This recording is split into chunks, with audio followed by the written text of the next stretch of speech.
ചേർത്തലയിലെ lottery വിൽപ്പന കേന്ദ്രത്തിൽ മോഷണം നടത്തിയ ആൾ പിടിയിലായി. തുറവൂർ വളമംഗലം വടക്ക് സ്വദേശി ധനേഷ് കുമാറാണ് ചേർത്തല പോലീസിന്റെ പിടിയിലായത്. 2.5 ലക്ഷത്തിലേറെ രൂപയുടെ ലോട്ടറി ടിക്കറ്റാണ് ഇയാൾ കഴിഞ്ഞ ദിവസം കവർന്നത്. ചേർത്തലയിലെ ലോട്ടറി വിൽപ്പന കേന്ദ്രത്തിൽ മോഷണം നടത്തിയ ആൾ പിടിയിലായി. തുറവൂർ വളമംഗലം വടക്ക് മല്ലിക്കശ്ശേരി വീട്ടിൽ ധനേഷ് കുമാറാണ് ചേർത്തല പോലീസിന് പിടിയിലായത്. ചേർത്തല ദേവീക്ഷേത്രത്തിൻ്റെ പടിഞ്ഞാറ് ഭാഗത്ത് ബ്രദേഴ്സ് ലോട്ടറി ഏജൻസിയിലാണ് കഴിഞ്ഞ ദിവസം മോഷണം നടന്നത്. 2.5 ലക്ഷം രൂപയുടെ ലോട്ടറിയാണ് ഇയാൾ കവർന്നത്.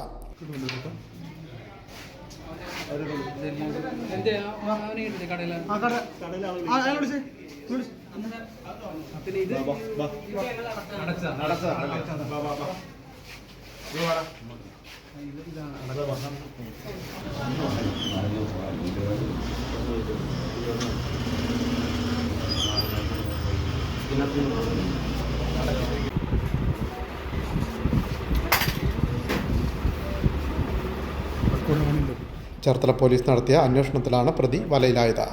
കുറച്ചുനാൾ മുമ്പും ഇയാൾ ഇവിടെ നിന്നും ലോട്ടറി ടിക്കറ്റ് മോഷ്ടിച്ചിരുന്നു. CCTV ഉൾപ്പെടെ പരിശോധന നടത്തിയാണ് മോഷ്ടാവിനെ പിടികൂടിയത്. പ്രതിയെ കോടതി റിമാൻഡ് ചെയ്തു. വിൻമീഡിയ, ചേർത്തല.